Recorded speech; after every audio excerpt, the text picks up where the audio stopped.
welcome to another episode of Friday Night Talks. Special episode tonight, as they all are special, but today is July 3rd. Some of you are celebrating the holiday Welcome to another for episode of Friday Night Talks. the 4th of Special, July. And I'd like to welcome you to tonight's episode. We got a very special guest with us tonight. We grew up together. He is my brother. He is my friend. He is a professional at his craft. If you notice, if you're looking and watching, he is in a room with a bunch of cymbals and soundboards to create the sound because he is a professional. And so anybody that has a background like that is a professional. He has been at his profession. I'm going to guess, and he can correct me. I'm going to say probably 30 years or so, probably plus.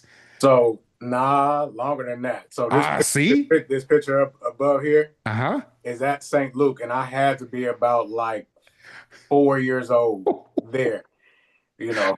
Okay, so we're at least 40 in. Yeah. At least 40. Well, right on. Well, and over that 40 years, he has played for people like Sheila E. He's played and currently playing as the drummer for Confunction and many others. He has played locally and he has played around the world. None other than he is a professional. He gets paid for what he does. When I say professional, he gets paid for what he does. He's not just volunteering. He gets paid a check. Yes, sir. For what he does.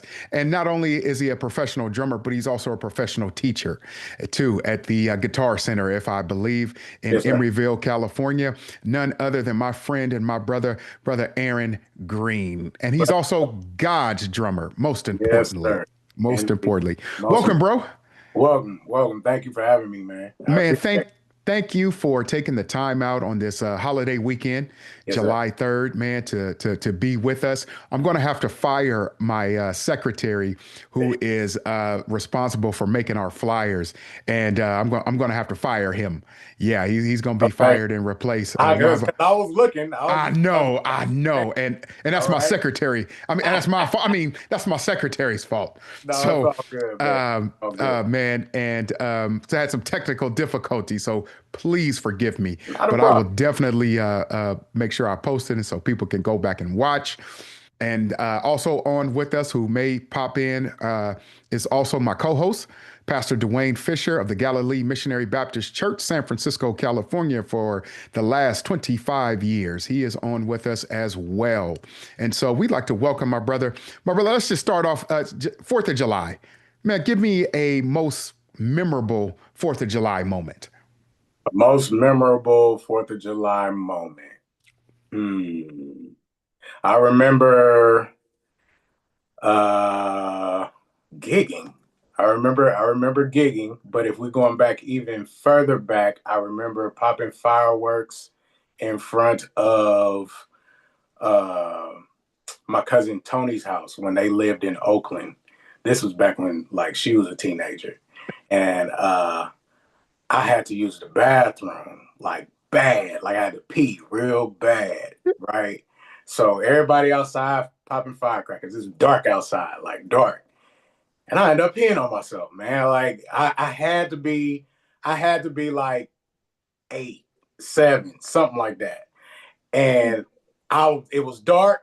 Everybody was outside. So what happened was they put me in this onesie, and I had to wear a sleeping bag onesie for the rest of the day, for the rest of the evening, because I peed on myself because I didn't want to go in the house. It's sad. That is. My dad is on. My dad, you remember that?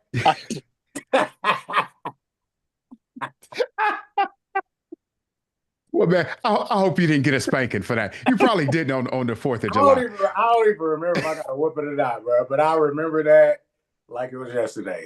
Man, right on, man. That is definitely something to remember by, man. Well, absolutely. Yeah. Well, man, pointing to that picture behind you, tell us a little bit, man, about how you got started playing the drums. Okay, so started off in my grandfather's church, Shout out to St. Luke Missionary Baptist Church, Pastor John H. Green, now Pastor Glenn Wyatt, my uncle. As far as I can remember, man, I had drumsticks in my hand, but I played all through junior high, all through high school. I was in the concert band. That's how I learned to read. In junior high, I played snare drum. Okay. And then in high school, I played in the concert band, the jazz ensemble, the funk ensemble, and the gospel chorus. And I still play football. What? Yeah. So I was very diverse in that already. And then a year after high school is when I started playing professionally. Shout out to Kevin Matthews, rest in peace. He called me for my first gospel play. It was with the late Norman Hutchins. It was called Back to Church. And we toured the Bay Area with that play, and that just kind of like catapulted my professional career. Started digging really deeply into studio session work because that was like something I knew existed, but Kevin actually called me for that initially before he called me for the play. And he was like, I called you because I knew you could listen, and you're humble. So I want you to do these sessions with me. And I was just like, sure. It was, my thing was everybody that was in the band was at least 10 years older than I was. So they had to see something in me in order for me to be on this type of situation with them. So I listened, and, I've been touring and everything else ever since, man. Ever since. Wow, man, a couple of things you said there that I want to ask you about. You got your education in the drums from school. Portland Junior High. Portland Junior High and El Cerrito High School. El Cerrito. Yeah. I'm sorry to say that. I'm going to get that's some water. Right. You from Diaz. Yeah, you got that right. You got that right. Boo. That's good. Hey, I tell you, bro. Hey, there is a video, and it's probably still on your Facebook page.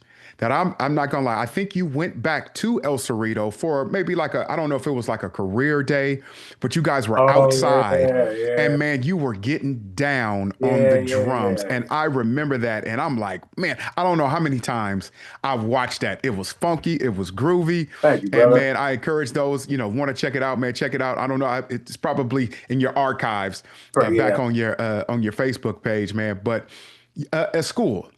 You went to public schools to get that education. Where do you see public schools are struggling now to keep music programs, to keep musical equipment? What do you see now, the difference from then to now, and how that's kind of hurting our arts department, in creative arts? Where do you see how that, how that is going now? I think if you're going to have a hunger to play an instrument, it doesn't matter. It doesn't matter if the schools are going to provide it or if they don't. If you have a hunger, I mean, with me, I remember being at St. Luke and they turning the lights off, talking about, come on, Aaron, let's go. And I'm still playing the drums in the dark. If you have a hunger and a passion for what you want to do, nothing's going to stop you.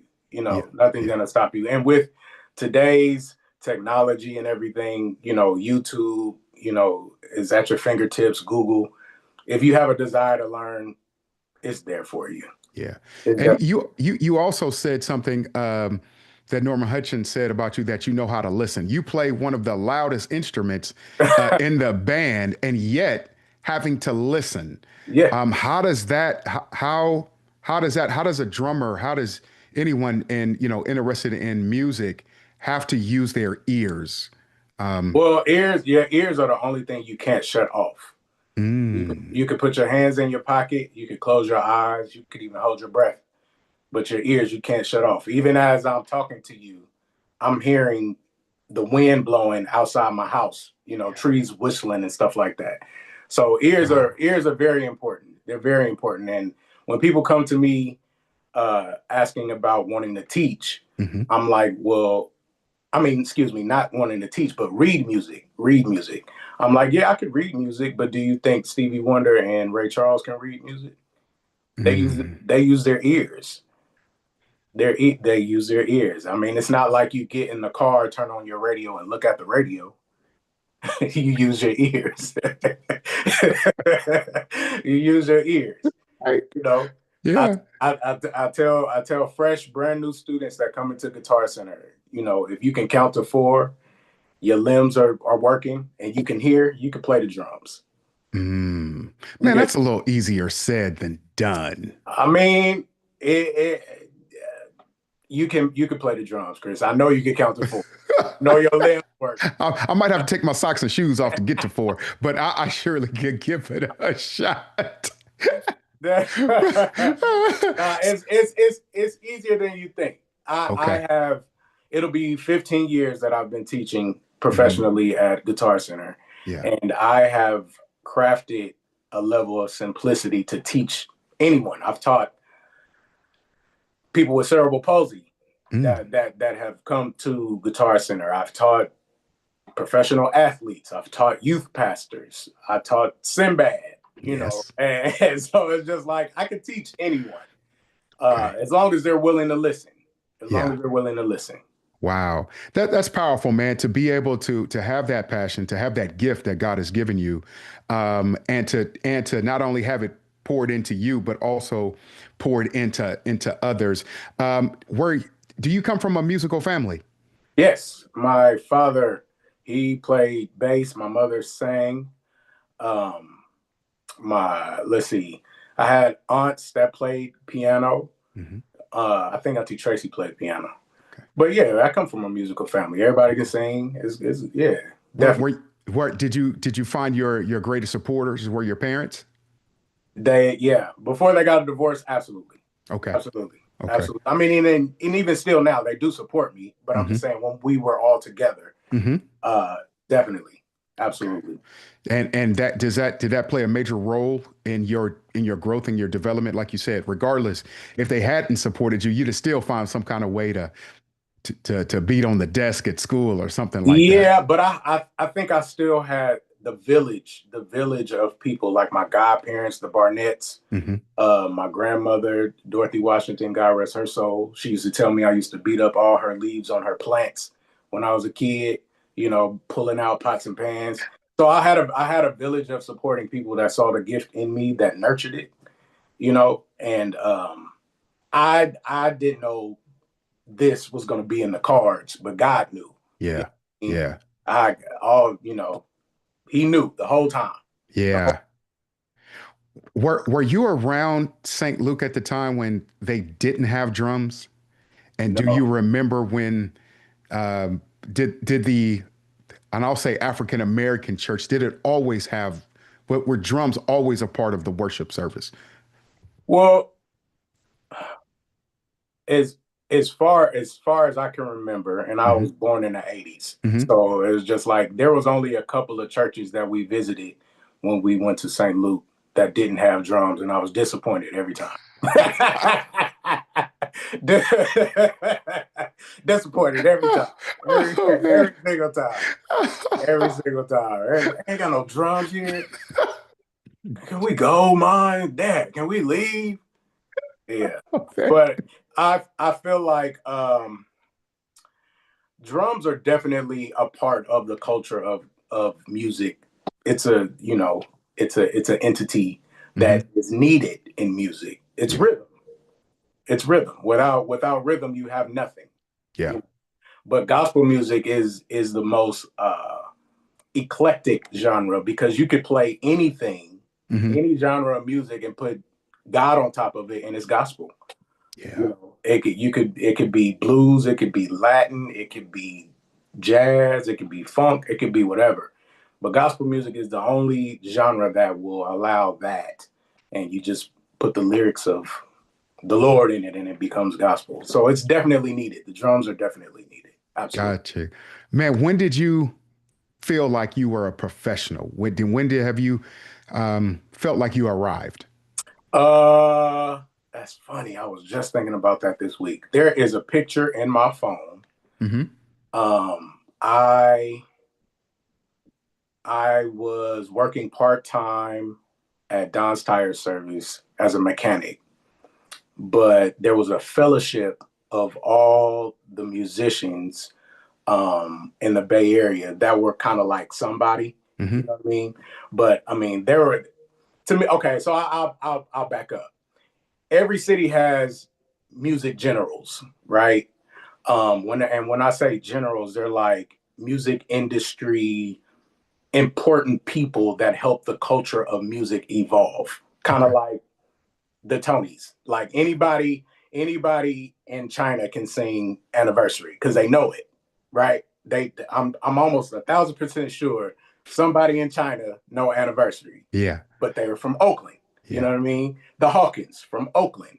You know what I mean? They set the genre. They set the R&B gospel genre high. You know, so to go back to the story, some of those people invited me to lunch, and we took a big picture, and I'm in the picture with Eric Smith, Jubu Smith, Elijah Baker, Derek Hall, David Jackson, you know,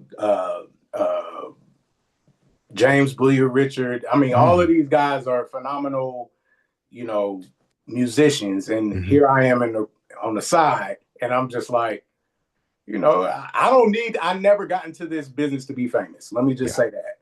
But when I was in a picture with them, I felt like I made it. Okay. If that makes any sense. Yeah, absolutely. I mean, these are high level respected musicians. So it's just like, for me to be in a picture with them, I felt like I arrived. Yeah. And during this time of your development, your growth, before you get to that point into where you are now, how is your spiritual walk and your walk with the Lord, and how is He using your gifts in you? He's always been there. He's always been there. I definitely believe my gift. I feel like everybody has a gift, number one, but it's up to us to cultivate it. It starts off as a seed, you know, and I've asked God several times throughout my life when it pertains to this instrument to just open up my understanding. And I feel like that has landed me to where I am today, giving back to my community as far as drum education and now bass education. You know, I just recently launched online lessons, lesson sessions with Aaron Green, starting from beginner all the way to masterclass. That's the goal. I've launched beginner and intermediate now, but me being at Guitar Center for so long has definitely, I don't know, man. I can teach anybody, man. I just broke it down to like baby food. It really is that simplistic. But I definitely feel like it was God's wisdom to open up my understanding in order for me to do that. What kind of walls? I know, I'm sure it's not been all lights, camera, action, and all the praise and stuff. What kind of hurdles did you have to overcome? What are some of the times where you were at your worst, and did that drive you to your knees to ask God for wisdom in that? You talking about pertaining to music and drums? Or life. Life is good too. No. I'm gonna keep it real. It real. There was seasons of adversity. Okay. Because of the calls that I was getting. You know, why they always calling him? Don't call Aaron, cause he gonna try to steal your gig or something. And it ain't, you know what I mean? And that never was the case. I was just prepared. You know, my work ethic. Again, I told you at the beginning, I was always playing with people that were 10 years older than me. Yeah. So I did a lot more listening than I did talking. You know, that being in that type of environment, I was definitely humble enough to learn, but I had to gain the confidence to execute what I obtained in my listening. You know what I mean? Yeah. Having humility to learn and the confidence to execute what I obtain. And that's rare. That's rare. That's rare to have that. And I took that everywhere I went. So with people, some group of people would feel like, nah, don't call Aaron because he gonna end up stealing your gig, or they gonna pick him over, whoever, whatever. And I'm just like, that ain't even the case. That's not even the case. But as far as the adversity piece, how I handled it, I just asked God to help me to stay focused, man. To help me to stay focused. I have to give a huge shout out to Tommy Bradford and Eric Smith and Kevin Matthews. Those three guys were my mentors throughout my young professional career. They poured into me a lot, man. They poured into me a lot, and I appreciate them. And by naming those three, I'm assuming they gave you some similar things, but give me one thing from each one of those guys, that something different from each one that you've learned. Well, Tommy went to Independent Holiness, and that was one of the churches we fellowshipped all the time with at St. Luke. And he was just always encouraging me. He was like, man, you sound better every time I hear you. And I'm a little kid at this time, you know what I mean? Yeah. So it was those type of encouragement. He had a Jerry curl with a shag, and and that was the 80s. It was the 80s, man. So that was Tommy. And then Kevin was like, everybody can play. Everybody can play, Aaron. Everybody can play. But not everybody can get up from their instrument with humility. And that stuck with me. That really stuck with me. It's like, everybody can play, but not everybody can get up and have humility when they walk away from their instrument. That one was Kevin. Wow. Eric Smith, the one that sticks out the most. And I know this is a Christian podcast, but I'm gonna keep it PG. Eric said, man, if people don't like you, F them. I was like, okay, I get it. All right. It's like, do you, man, no matter what. It's only one you. It's only one you. And that stuck with me. I love it, man. I love it. I like that, be you, and then also getting up with humility. And that's probably why God hasn't allowed me to perfect the bass like I want to, because I know I want to be a rock star. I know I want to be Rick James and have my shirt open with glitter on my chest, and rock the house. And that's why my bass is behind me. It's sitting in its case, man, because my motives are wrong. Your motives are wrong. I need to check. I need to check my motives, man. Just one time before I leave here, man. I just want to rock out like, man, give me some high boots, up to the knees. You're hilarious. You're hilarious. Oh man. But no, I to piggyback on that though. Yeah. Your motives definitely matter. Okay. I've seen people with the attitude of I'm better than you, and they've always had a ceiling over their career. They wanted to play certain things and couldn't play them. Just because the ego is in the way. It's a real thing though. So what you said about, you playing bass is absolutely a real thing. If your motives aren't right, it's going to come out in the instrument, or in the journey that you're trying to pursue. Like, true. For real. Yeah. Real talk. Have you ever had a prideful moment where God has had to, hey, check that? Nah, you know what? Honestly, I feel like, because I tell God to take me out of myself. Yeah. I used to play at East Oakland Deliverance. Shout out to Ray Mack, God rest his soul. And I used to pray before playing because they would tarry. They would tarry before the service start. And I can remember praying, and the drums are like right up front. The drums are right up front, and the organ was right behind. And I can remember praying, And then I looked to my left, and the little kids were sitting in the front, like, he really praying, like, like, yeah, man, I'm giving it back to God, Yeah. Yeah. So, but I honestly can't remember having a wow. That's exactly it. That's exactly my Wow. vision. Just That's change the face. Just wow. change the face and Chris. put a left hand bass in my hand. That's hilarious. That's hilarious. Thank you, Pastor Fisher, for that. That's hilarious. Hilarious. Man, just real quick, something about your dad. One of the when I was just starting out trying to learn, he let me borrow a little small amp, little yellow, little square amp. Just a little small compact amp, and he taught me how to play "Taste of Honey," "Get Down." Boogie, Okay, yeah. he taught me how to play that in the sanctuary at St. Luke. That's He said, hilarious. yeah. He said, Chris, we got to keep it down before dad walk in here, man.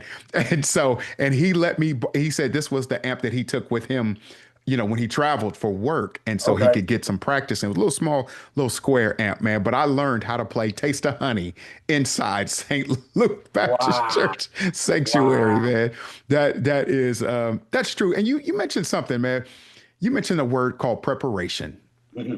How big is preparation for learning, just learning this art? Because it's an art to do what you do. I mean, I know, like you said, many people can play, and I guess we all can paint too, but there's an art to it, and you definitely have to have a gift and, like you said, cultivate it. But talk about that preparation piece and how important it is to be prepared. For me, it's always not wanting to be the weak link. Mm, That's again, I feel like that goes back to me being the youngest in the band yeah. and being in that hot seat because I felt like at any moment they could get somebody else. I mean, we're talking about the times where the legendary Joe Smith was living, Mm, and he was on all the Hawkins records playing drums and tons of others. But he's right in our own backyard, and I'm like, I better do what they asked me to do. I can remember doing a live recording for Kevin Moore. He's a saxophone player here okay. in the Bay Area. And Kevin Matthews was a music director. I want to say Jerry Jordan was on bass. Ron Lynch was on guitar, and Derek Hall was on organ. And we were in rehearsal. And I did a drum fill. I did a chop. Kevin was like, nah. Kevin Moore, the saxophone player, the artist, was like, nah. I just want this right here, 2/4, man. That's all. That's it. So I didn't play nothing the whole recording. I don't even think I touched my ride cymbal because I was just like, he said he want 2/4. I gave 2/4. And mind you, again, in my mind, I'm like, dang, they gonna get somebody else. Mm, So it was that type of thing for me to always be prepared and always wanted to make sure that I was on my P's and Q's because I always feel like, the youngster in the band. yeah. And even when I'm with Confunction now, I'm still the youngest in the band. I'm Yeah. still, Cooper and Felton, they're like 30 plus years older than me. Yeah. So it's just like I feel like it's a full circle thing, the way Kevin, brought me in and was just like, you're amongst these greats. And now I'm, I'd say still the prime of my career. I'll say that. Okay. But I'm with this legendary band that has been in the music industry for a century and some change, half a century and some change, Yeah. 57 years, something like that. Wow. Yeah. Yeah. Yeah. So That's it's about just, 60. Yeah. Yeah. yeah. So it's just like, it's all about the preparation, the work ethic, not wanting to be the wink link to me, Mm, practice until you can't get it. What is it? Practice until you can't get it wrong. Till you can't get it wrong. Yeah, I think Yeah. yeah, something.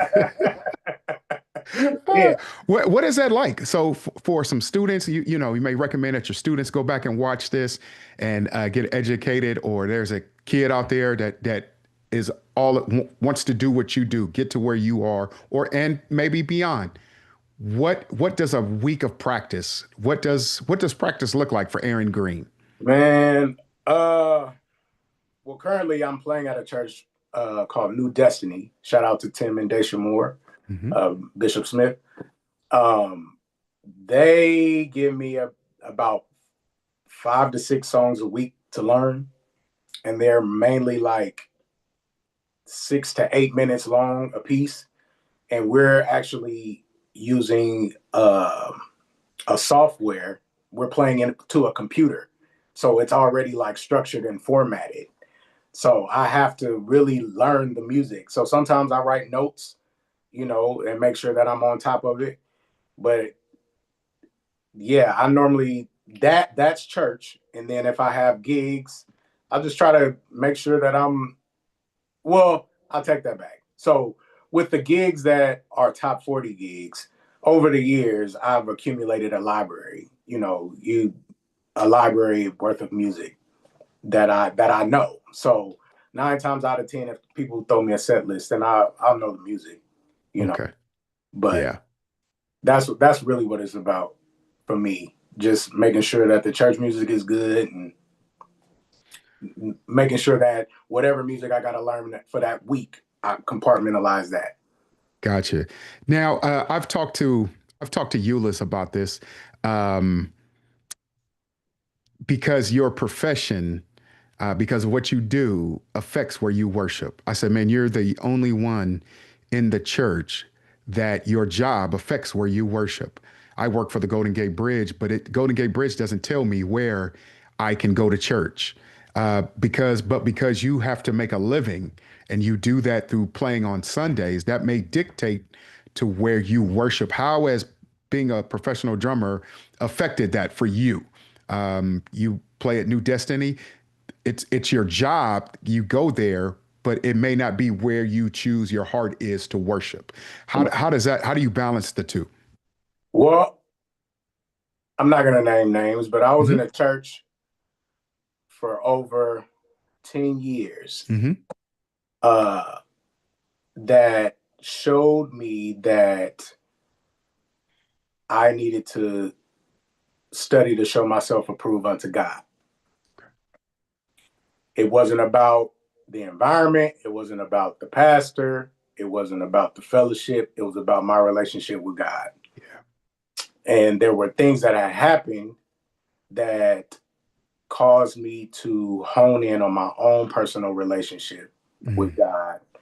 And ever since then, I felt like as long as I took the initiative to want to know God for myself, you know, things will be okay. It is. I feel like the church is a building, yes. Fellowship, yes. But at the end of the day, because everybody got an expiration date, Hmm. God is going to look like, what did you do? Hmm. Where was your heart? Sincerely. Yeah. I feel like that's what he's going to say and do. I want him to say, well done. I want him to say, well done, because I know you studied to show yourself approved, like without anybody influencing you or, you know, needing to be amongst the fellowship, looking for other church people, you Hmm. know. But that's just me. That's just me. I can't speak for everybody. Right. I, Right. like I said, I went through that season of uh, seeking God for myself. And I feel like everybody should go through that season so you can really experience the Lord for yourself. Mm. Yeah. Chris, I can I ask a question, follow please, up? Yeah, please. because that's an interesting, so I saw Aaron I met Aaron I knew Aaron before he knew himself. Agreed. He was in a little one of those things when they're walking around, you set them in it and they push themselves. Of the Walker. Yeah, little walker, and the choir rehearsal was going on, and he was just pushing himself around on the floor. And so I go back a long, long, long ways. Yes, sir. He wasn't even a year old. And you know, what happens and what have you seen over your time? You grew up in a church, but you know, early on, what was missed, and then what was missed early? Why did that moment happen later for you, where you had to go study to show yourself approved? Um, Good question.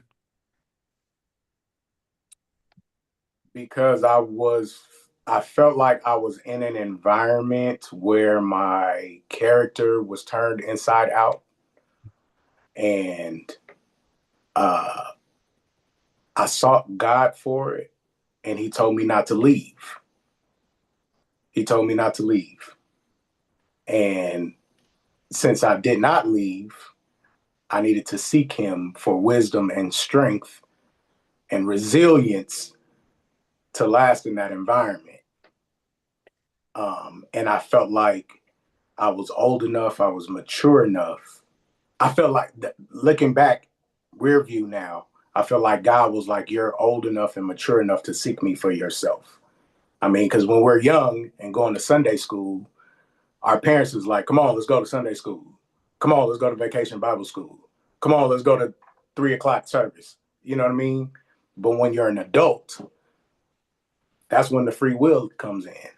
You Mm-hmm. know, does that answer your question? Yeah, yeah. I mean, you're very sufficient in that these are existential, spiritually existential type of questions, where um, if, offering this perspective that he would have never been challenged in the initial environment you grew up in, where you originated from. These sorts of challenges would never have come, and God sends the season. I mean, of course, if the sun shines all the time, Exactly. you Exactly. never know what the Yeah, rain feels like or an earthquake. absolutely. And who Ab- are you? Who are you in the earthquake and the rain Mm-hmm. absolutely. and the storm and the Absolutely. dark and the adversity and the enemy and the fight? Yep. Who are you? And we define for it sounds like you began to define for yourself your own, because your father's a pastor, your grandfather's a pastor. Indeed. So you have all of the tools, or Yeah. all of and wise words coming from every direction. Absolutely. Your uncles are pastors, and you know, Yeah. so any direction you turned in, you were going to get uh, wise Counsel.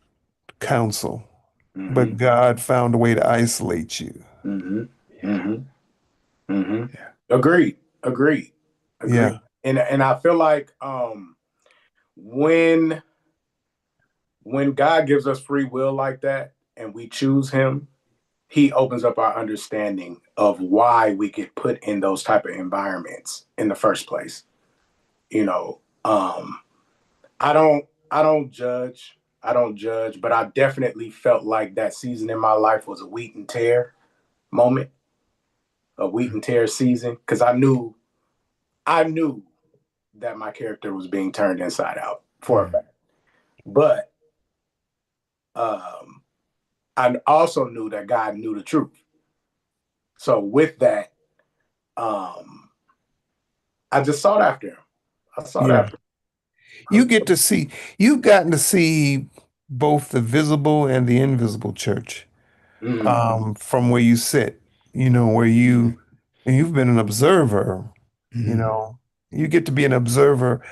Have outside of the environment, a safe environment. You've got to be an observer. I mean, I'd imagine you've been fired before, in some cases, you know. Not from not from not from church, no. Oh, okay.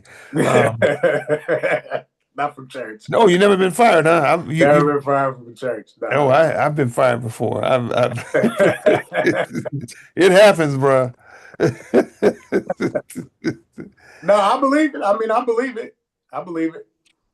And but character, character is developed in these areas, and it's good to see um, you being reflective uh, on your life and deciding uh, and deciding to teach others. Yes, definitely. Definitely. I feel like it was full circle because I mean, I've told this story several times. Being at St. Luke, everybody wanted to play the drums, and at that time, when I was little, Stephen Parker was playing drums, and O'Neal Young was playing drums. Derek Robertson was playing drums. They're at least 6, 7 years older than me. So here I come, wanting to play, and they would pick me up off the drums in the middle of a song. And I remember distinctly with tears in my eyes, looking at was it Steven? Was it Steve, or it might have been Neil, and saying to myself, I'm never gonna be like you. I'm never gonna be like you when I get your age. Here I am giving back to my community on a professional level with my resume as such. To God be the glory. And I just feel like it's full circle, man. I feel like it's full circle.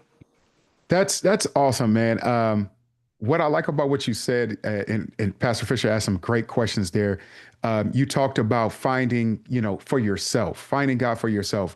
Your grandfather, your dad, pastor, uncles, pastors, and yet when you got old enough and mature enough, you could have turned and went to Absolutely. Catholicism or Islam or something Mm-hmm. like that. But you Mm-hmm. found that the God that had been instilled into you all of your life is and was, is the true and living God, and you decided to stay with that. How do you working, working in church and yet in the secular playing the secular music, Mm-hmm. and on the road, how do you maintain your integrity and your character as a Christian man, while out, while in the secular world where I'm sure you've seen a whole lot of things and a lot of temptations that, the wannabe bass player wouldn't see or yield to? um, I asked God to order my steps. Mm-hmm. That's been a thing of mine for years, and I feel like God would not put nothing on my plate that I could not handle, because He won't give us more than we could bear. Yeah. And as far as being in different environments and seeing things, I mind my business, man. I really do. That's what, I mean, I'm a popular loner, honestly. Okay. There's a lot of people that know me. I don't know a lot of people, but when they see me, they like, yeah. I'm like, hey, I don't know. I'm a extrovert that's an introvert at the same time. Yeah. Oh, but have you ever Aaron, over your career, have you ever geeked out as a fan of somebody you met? You know what? It's hard, man. It's hard to be starstruck in the Bay Area. It really is. It's really hard. I mentioned the Tonys. I mentioned the Hawkins. This is the home of En Vogue. This is the home of Sheila E., the home of Confunction. It's hard to be starstruck. E40, Too Short. It's the Whispers. It's hard to be starstruck. Frankie Beverly. Frankie Beverly, it's hard to be starstruck. It really is. It really is, because a lot of the people, like I said, the generals that make the music culture move on come from this soil, come from the Bay Area, come from the Bay Area. what is it about the Bay that produces? I mean, we got great athletes, actors, and actresses. You've named off, music groups and great musicians and songwriters and writers, period. What do you think is it about the Bay that produces that good East soil? Bay mud water. It's something in the water, man. It's something in the water. Yeah. It's something in the water. Just like, it's something in the water on the East Coast. The New York cats, they got something different, man. Yeah. They got something different. It's just the Bay Area. The Bay Area just has something, man. I don't know what it is. I can't put my finger on it. I've been trying to for years to figure out what it is. But we feel different. We feel music different. Mm. It's not necessarily about our ability, Mm-hmm. to play a whole bunch of chops or do a whole bunch of runs. We feel music, Mm. and that's one thing I noticed. That's one thing I noticed. But that's what kind of sets us apart from everybody else.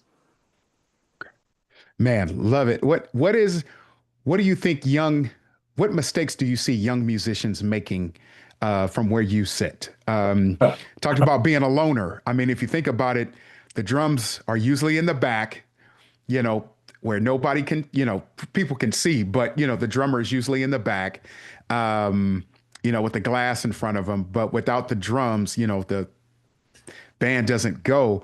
But what have you seen the mistakes that young musicians make from your point of view? Uh, It doesn't have to be drummers. It could be any musician or singer. I I think that the how many notes can I play in a song? People's music identity, people's music identity gets becomes a priority more so than the actual music. You Mm, know, what can I do to this music as opposed to let me just play the music and then let me figure out how I can implement myself in this music that's already manufactured, right? I feel like right now we live in a chop culture where licks and I call it icing. I call it icing, but I come from the school of cake. You know what I mean? It's like, and if the cake is good enough, you don't need no icing. You know what I mean? If the cake is good, the fundamentals, man, lock in. Uh, but that's what I see. I feel like a whole lot of youngsters are more gravitating toward, you know, what can I do to this music as opposed to let me serve this music first. That's gotcha. yeah. Yeah. Man, um how in shape do you gotta be to play the drums all night long? Uh, you got to be in pretty good shape, but I will say this: um, there have been some really big dudes that I've seen play shows. Michael Bland, for instance, he was Prince's drummer. Okay. Big dude, big dude, smashing like killing. I don't know what he was like after the show. I don't, I don't know what he was like after the show, but I know high intensity. You definitely got to have your wind up. Yeah. Like you have to. Yeah, you have to. I know playing with Confunction, you know, Michael Cooper, he likes to feel the drums. So I really got to Mm. dig in. I really have to dig in. Like I'm sweating by the end of the first song. Definitely. So I you gotta have your wind up, man, for sure. Man, what do you say to a lot of churches excuse me, don't have musicians just speak I don't know what it is that there seems to be a shortage of musicians to go around to every church. A lot of churches use tracks, and that's, I don't know if that's whether they just don't have the funds maybe to pay or hire a musician. So how does one do, like like you said, you were able to, you have three or four people in front of you, because there's a line, a pecking order to get on the drums. But now to that kid that wants to learn, that wants to play, and it's just not there because the church is using tracks. Yeah, What do you know? What do you say that's to that? unfortunate. That's unfortunate. It's Yeah. unfortunate because I feel like musicians that come from church, we have such an incredible gift. We really do. Like I said before, we are very eclectic Mhm. in genres because you can just play any genre and put the lyrics of God on it and it becomes gospel.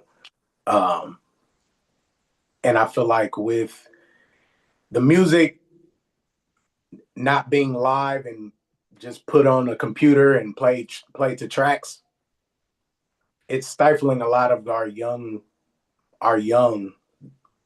people that want to play. It's stifling them because they don't have an outlet like Thursday night choir rehearsal and playing for Bible study and playing for 3 o'clock, playing for offering. You know what I mean? It's just like I couldn't wait to play for offering. God, can I play? Let me play. It's a thing, man. It's a piece of the culture that's missing. A Mm. piece of the church culture that's missing when you just totally do tracks. But I understand, budgets are budgets. Yeah. No, musicians aren't up to par. Mm. You know, and it's important that the environment is set as such before the word goes forth. So you can't just have anybody back there. So I understand the need for tracks if you can't get anybody living and breathing to play these instruments. Yeah. What do you say to we talked about a couple weeks ago, we were talking about Juneteenth and the African American culture. How do we get back to those roots? How do we get back to having where people want to use their gifts to glorify God and whether they get paid or not, just to start off, and maybe the church will bless them with a love offering or something like that. How do we get back to where people want to direct, people want to learn the piano? How do we get back to I that? think those days are gone though, bro. Like to do Mm, to do things like, well, no, I take that back because I have a djembe student who plays for his, I think he's Catholic. It's a Catholic church and he does it pro bono. Uh, and he does it every Sunday. So I think it depends on the type of person. It depends on the type of person. If you have a desire to just want to give back, to the Lord and want to, use your gift to edify, yeah. I think that's the only real way that will happen. Y- Um, Go ahead. No, I was, I think about the choir, I think about the instruments, and I think back to the walls of Jericho when they had to march around, and they didn't put the army out front; they put the they put the choir out front to sing, and that's just not how walls usually. They were And setting the environment, man. They was yes, cultivating the environment. yeah, That's yeah, why I said it's important to have people that are skilled to do that. mm, It's important. yeah, So if they have to resort to tracks, a church has to resort to tracks in order for the environment to be set. I get it. yeah. I get it. Okay. What are, okay, here we go. Rapid fire, a little rapid fire. I don't want to take up too much of your time, bro. I know we coming up on it, but we got a few minutes.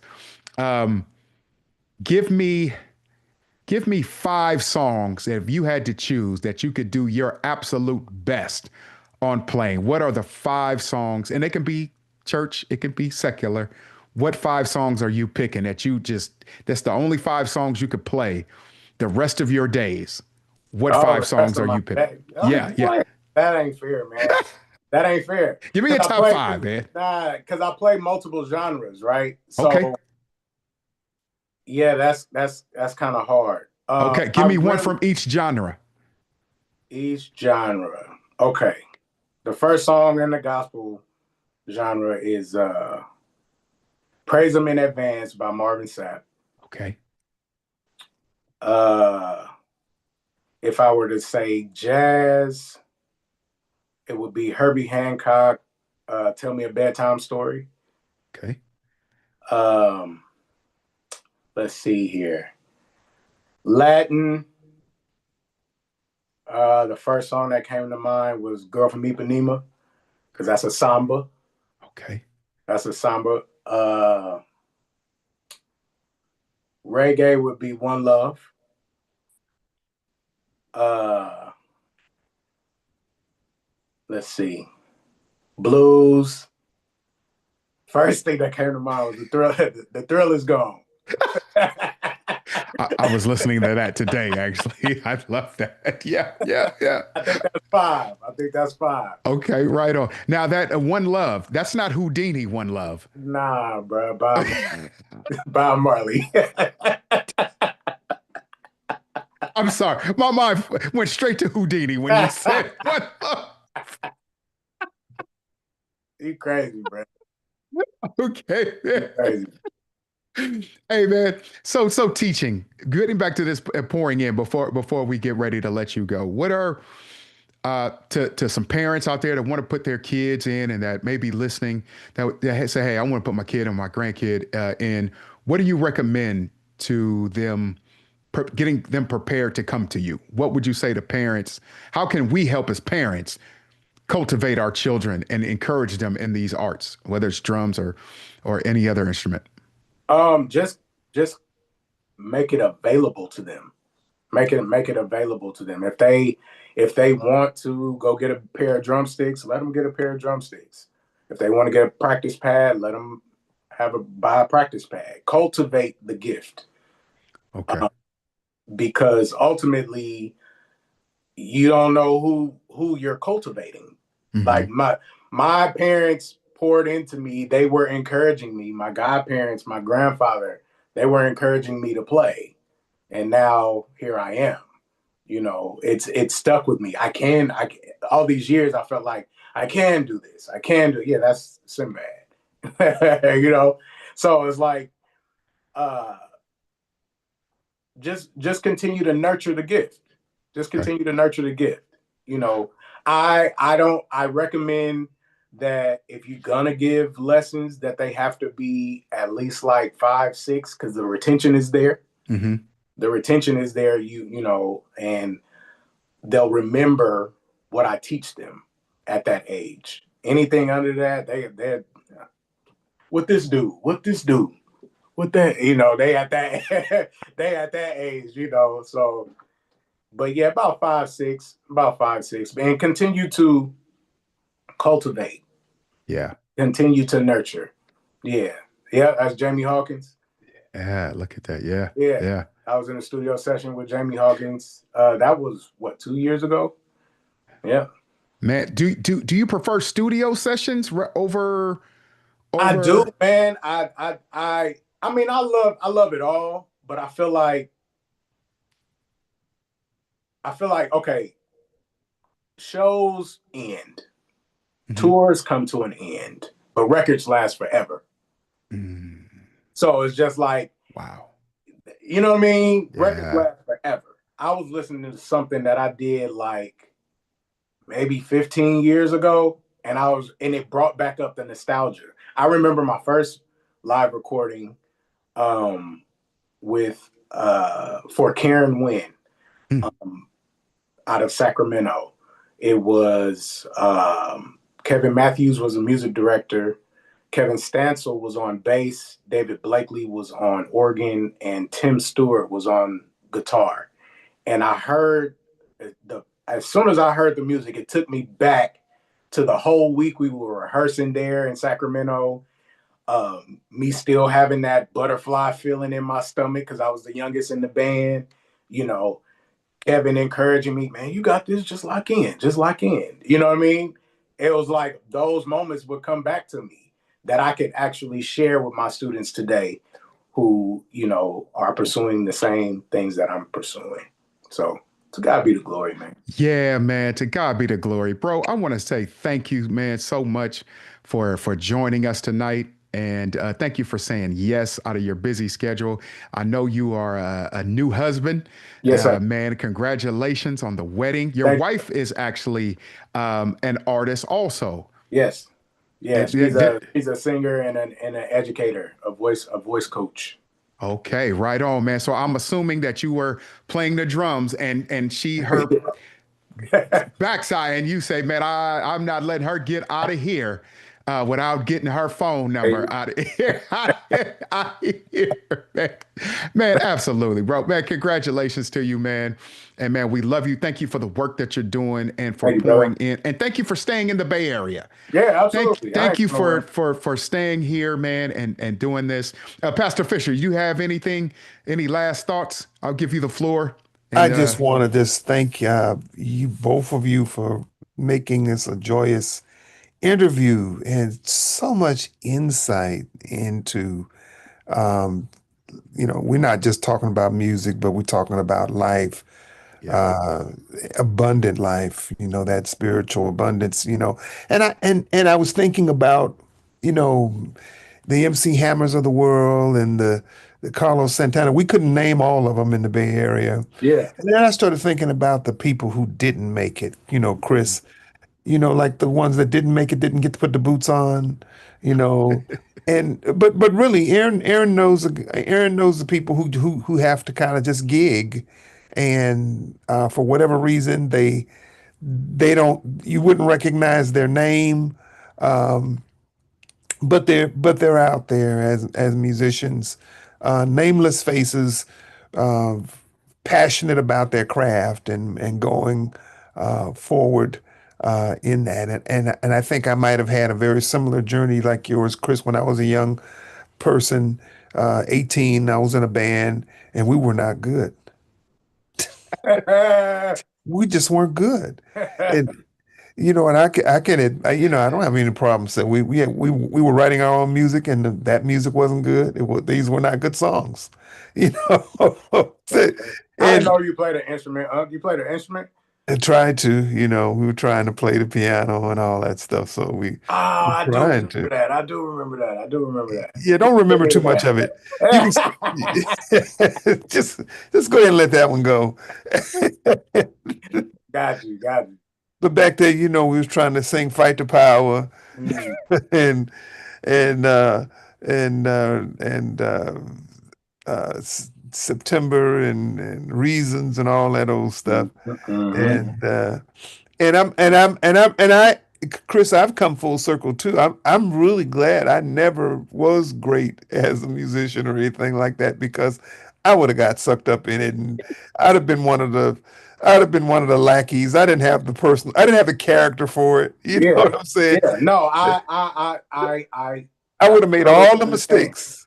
No, and that's where I feel like God knows. God knows your heart. Like he's not gonna make an addict a pharmacist at Walgreens. Right? Right, right. I'd God have been knows. walking around here talking about I'm Rick James, I'm Dwayne Fisher. I would walk around here. Enjoy yourself. I'd Yeah. have lost my natural mind. Mhm. Yeah. I understand. No, I totally oh get it. man.